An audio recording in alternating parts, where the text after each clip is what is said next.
Republican lawmakers in North Carolina moved forward with a proposal today to redraw their state's congressional map in a way that would eliminate its only swing district.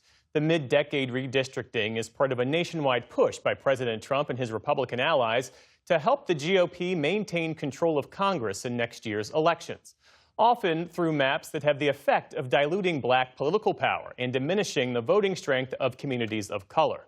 Last week, the U.S. Supreme Court appeared willing to issue a ruling that could further that effort during arguments in a Louisiana redistricting case.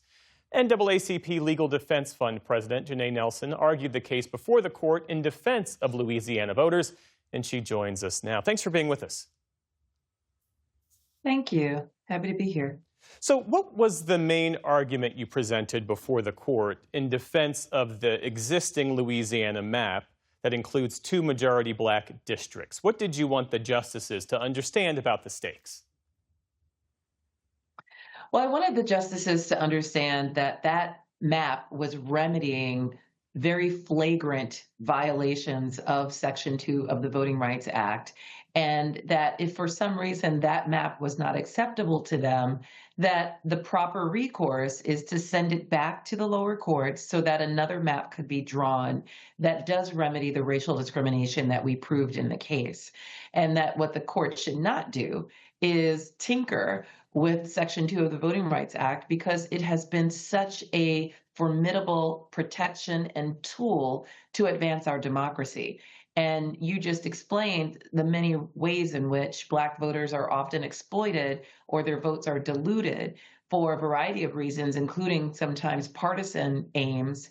And the Voting Rights Act, Section 2 in particular, is the only shield from that we can use with any expectation of real protection.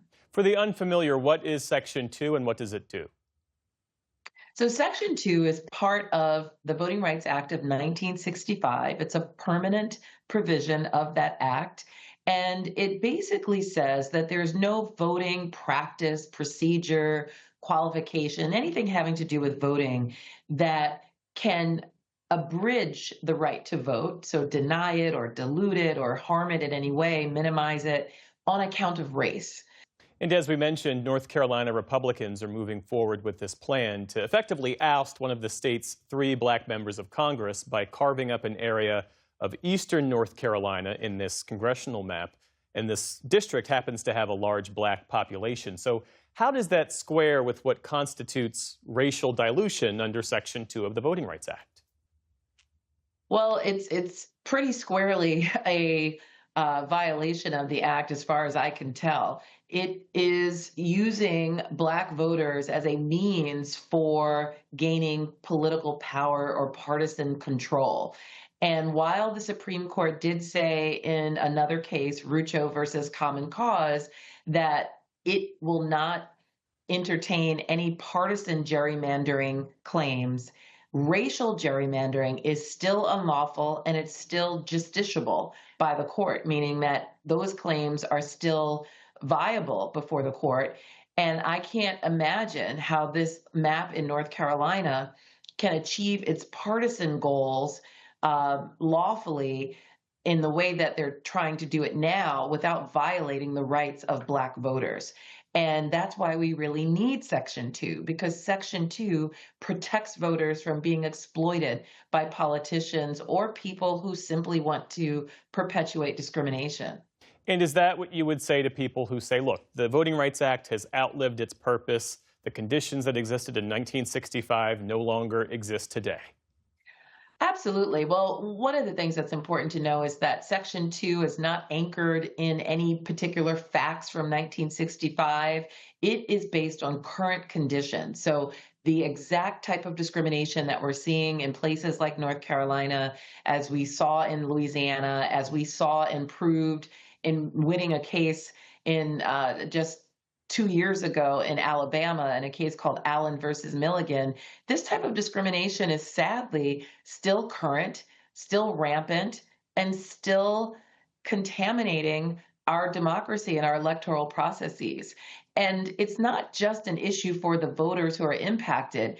It's an issue for all Americans, because any elected official who is voted on a discriminatory map and ultimately winds up legislating is legislating from a discriminatory foundation. And ultimately, that harms the legitimacy of our governing bodies. So it's something that all Americans should care deeply about. There are people who point to the fact that black turnout has actually improved in recent elections. How do those turnout numbers obscure what folks might see as inequities in access and representation when it comes to voting? So those turnout numbers are a very interesting story. One, they are a direct product of the enforcement of the Voting Rights Act. So without the Voting Rights Act, we would not see turnout improving in the way that it has. A lot of the progress has been a result of litigation. It's been a result of the deterrent effect of having these statutes in place, which is precisely why they need to stay in place and why they are continuing to protect our democracy. Janai, I see the late Justice Thurgood Marshall there in a picture over your shoulder. Can I ask you, what did it feel like to follow in his footsteps and argue a major voting rights case before the U.S. Supreme Court? It felt like a very heavy weight of responsibility. And it felt like I had the honor of carrying forth a very important legacy of this institution that has argued so many important landmark cases to improve and perfect our nation across our 85 years of existence. And so it was a true honor. And I just hope that I lived up to a fraction of his legacy. Janai Nelson with the NAACP Legal Defense Fund. Thanks again for your time. We appreciate it. Thank you.